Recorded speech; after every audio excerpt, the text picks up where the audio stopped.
దక్షిణ భారతదేశంలోని ప్రసిద్ధ పుణ్యక్షేత్రాలలో ఒకటి బెజవాడ ఇంద్రకీలాద్రి.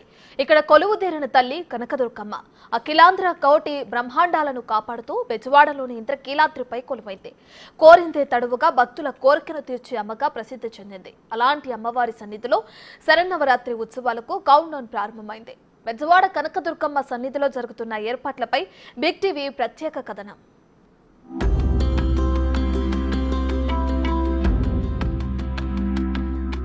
అమ్మల కన్నా అమ్మ, ముగ్గురమ్మల మూలపుటమ్మ ఆ దుర్గమ్మ. ఆ తల్లి కొలువైన ఇంద్రకీలాద్రిపై శరన్నవరాత్రి ఉత్సవాలకు కౌంట్డౌన్ ప్రారంభమైంది. నవదుర్గలుగా దర్శనమిస్తున్న దుర్గమ్మకు భక్తులు తమ మొక్కులు చెల్లించుకోవటం ఆనవాయితీగా వస్తుంది. పవిత్ర కృష్ణానది తీరంలో కొలువైన దుర్గమ్మ దర్శనం సర్వ పాపహరణం అని భక్తుల నమ్మకం. అందుకే ప్రతి ఏటా నవరాత్రుల్లో అమ్మవారి దర్శనానికి భక్తకోటి తరలివస్తారు. వారికి ఎలాంటి అసౌకర్యం కలగకుండా భారీ ఏర్పాట్లు చేస్తున్నారు ఆలయ అధికారులు. ఉత్సవాలు సమీపించే కొద్దీ ఏర్పాట్ల ప్రక్రియ ముమ్మరంగా జరుగుతోంది.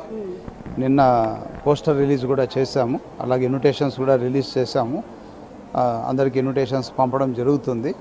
తర్వాత సమాచారాన్ని కూడా అందరికీ తెలియజేయడం జరుగుతుంది. ఏ రోజు ఏ అలంకారాలు ఉంటాయి, ఏ విశేషాలు ఏమిటి, తర్వాత పూజలు ఏమైనా చేయించుకుంటే దాని వివరాలన్నీ మేము పబ్లిక్ తెలియజేసేదానికి నిన్న రిలీజ్ చేయడం జరిగింది.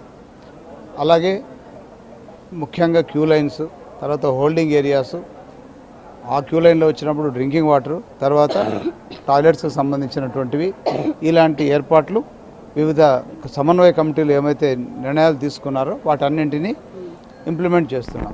ఇప్పుడు 150 టాయిలెట్లు అని అనుకుంటున్నాము. అవసరమైతే దాన్ని ఎక్స్పాండ్ చేసేదాన్ని కూడా మేము సిద్ధంగా ఉంటాము. ఎక్కడెక్కడ అవసరమైతే అక్కడ మెయింటెనెన్స్ కూడా విఎంసీనే చేస్తుంది. మేము మా ప్రత్యేక మా శానిటేషన్ సిబ్బందితో ప్రత్యేకంగా ఏర్పాటు చేస్తున్నాం. డ్రింకింగ్ వాటర్ కూడా ఈసారి ప్రొక్యూర్ చేసి దాదాపు 35 లక్షల మందికి 35 లక్షల units of water, some bottles and some ఇట్లా వేరే విధాలుగా చేయాలని నిర్ణయం తీసుకున్నాం. ఇలాగ జరుగుతుంది. తర్వాత ఈ షేడ్, వర్షం వచ్చినా ఎండ వచ్చినా కూడా షేడ్ ఉండాలని క్యూ లైన్స్ అన్నింటిలోనూ షేడ్ వేస్తున్నాం. కేశఖండనశాలలో కూడా వాటర్ ప్రూఫింగ్ చేస్తున్నాం. చాలా విశాలమైన చేస్తున్నాం. తర్వాత భక్తులను ఎక్కడైతే మేము అందరి వెహికల్స్ కొండపైకి రానిచ్చేది ఉండదు కాబట్టి పోలీస్ కమిషనర్ గారు, తర్వాత కలెక్టర్ గారు చెప్పిన నిర్ణయాల మేరకు వాళ్ళను ప్రైవేట్ వెహికల్స్ కూడా తీసుకొస్తాం. సో దేవస్థానమే బస్సులు ప్రొవైడ్ చేస్తుంది, దేవస్థానమే వెహికల్స్ కూడా ప్రొవైడ్ చేస్తుంది. ఇలాగా భక్తులను తీసుకొచ్చి దర్శనం చేయించి పంపే ఏర్పాటు చేస్తారు.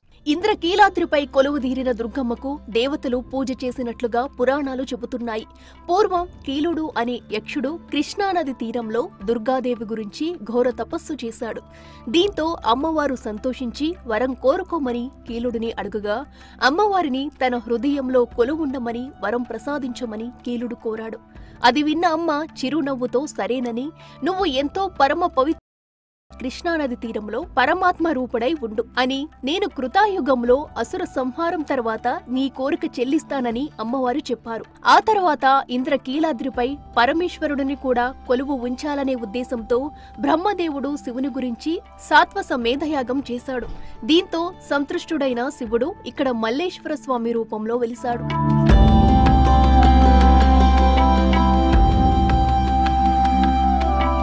అయితే సుమారుగా 5200 సంవత్సరాల క్రితం అమ్మవారు వెలిసినట్లుగా శాసనాలు చెబుతున్నాయి.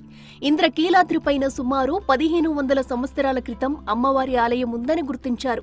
8వ శతాబ్దంలో ఆది శంకరాచార్యుల వారు అమ్మవారి ఆలయాన్ని దర్శించినట్టు పురాణాలు చెబుతున్నాయి. ఈ క్షేత్రాన్ని దర్శించిన జగద్గురు ఆది శంకరాచార్యులు అమ్మవారి ఉగ్రరూపాన్ని గమనించి గర్భాలయంలో శ్రీచక్ర యంత్ర ప్రతిష్ఠ చేశారు. అమ్మవారి కిరణాలను శ్రీచక్రంలో బంధించి ఆమెని శాంత స్వరూపునిగా మార్చారు. మహిషాసుర మర్దిని అవతారంలో కొండపై దుర్గమ్మ వెలిసిన కారణంగా ఆమెను శాంత రూపిణిగా కనక దుర్గమ్మ అవతారానికి తీసుకొచ్చారు. కాగా ద్వాపర యుగం కాలంలో అమ్మవారికి మేకపోతులను బలి ఇచ్చేవారు. తరువాత కలియుగంలో ఆది శంకరాచార్యులు వారు బలులను ఆపేశారు. ఆనాటి నుంచి అమ్మవారికి ఆలయంలో పులిహోరను నైవేద్యంగా పెడుతూ వచ్చారు. అంతేకాదు అమ్మవారికి ఇష్టమైనటువంటి షడ్రుచులు కలిసినటువంటి పులిహోరను నైవేద్యంగా సమర్పించటం ఆనవాయితీగా వచ్చింది. తిరుపతి తరువాత అంతటి ప్రాధాన్యత గల రెండో ఆలయంగా విజయవాడ ఇంద్రకీలాద్రి అమ్మవారి ఆలయం. ఈ ఆలయానికి వచ్చిన భక్తులందరూ అమ్మవారి దర్శనానంతరం పులిహోరను ప్రసాదంగా తీసుకుంటారు.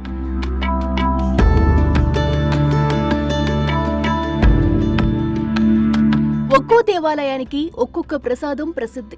తిరుపతి లడ్డు, అన్నవరం గోధుమ రవ్వ ప్రసాదం, బెజవాడ దుర్గమ్మకు పులిహోర ప్రసిద్ధి. అమ్మవారి ప్రసాదాలను తెల్లవారుజామున 2 గంటల నుంచి తయారు మొదలు పెడతారు.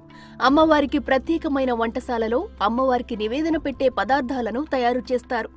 ప్రాతంకాల పూజ సమయంలో మేళతాళాలతో 2 గంటలకు తీర్థ బిందెను అర్చక స్వాములు భాజా భజంత్రీలతో పోయిలు కాగడాలు పట్టుకుని అమ్మవారికి కృష్ణానది నుంచి తీర్థ బిందెను తీసుకొస్తారు.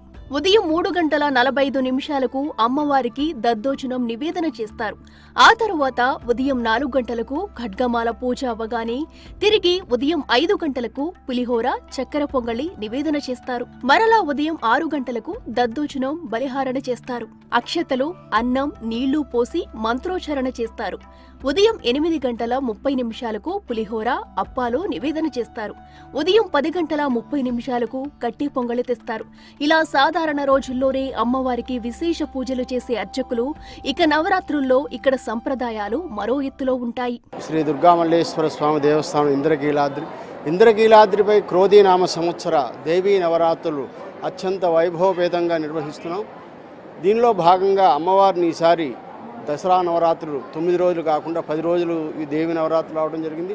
10 రోజులు అమ్మవారిని 11 అలంకారాలతోటి అమ్మవారి దర్శనం భక్తులందరికీ ఉంటుంది. దుర్గాష్టమి రోజున అమ్మవారిని దుర్గాదేవిగా అలాగే చండీదేవిగా కూడా అలంకారం చేయడం జరుగుతుంది. మూలా నక్షత్రం 9వ తారీఖున గౌరవ ముఖ్యమంత్రి వర్యులు శ్రీ చంద్రబాబు నాయుడు గారు అమ్మవారికి ప్రత్యేక పూజా కార్యక్రమం ఉంటుంది. అలాగే అమ్మవారిని దసరా నవరాత్రుల్లో ప్రత్యేకమైనటువంటి అలంకారాలతోటి అలంకరిస్తూ ఉంటాం.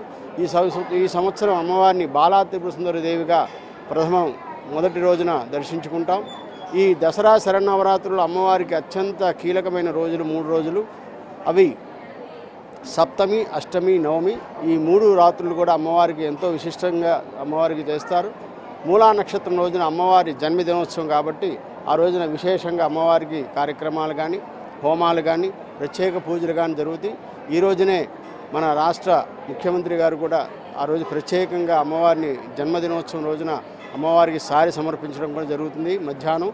కాబట్టి భక్తులందరూ కూడా ఈ దేవీ నవరాత్రుల్లో అమ్మవారికి ప్రత్యేకమైన పూజల్లో అమ్మవారిని దర్శించుకొని అమ్మవారి యొక్క శుభ ఆశీస్సులు పొందుతారు. నిజానికి కనకదుర్గ అమ్మవారికి అతి ప్రీతిపాత్రమైనది శరన్నవరాత్రులు. ఈ రోజుల్లో అమ్మవారిని పూజిస్తే సకల శుభాలు కలుగుతాయని భక్తుల అపార నమ్మకం. నవరాత్రుల్లో 10 రోజులు వివిధ రకాలైన అలంకరణలను, నైవేద్యాలతో అమ్మవారు భక్తులకు దర్శనమిస్తారు. అలా కొలువైన అమ్మవారిని దర్శించుకోవడం చాలా మంది భక్తులకు ఆనవాయితీగా వస్తుంది. ఈసారి ప్రభుత్వం మారడంతో ఏర్పాట్లలో ఎక్కడా రాజీ పడకుండా భక్తులకు సకల సౌకర్యాలు కల్పించాలని పగడ్బందీగా ప్లాన్ చేస్తుంది.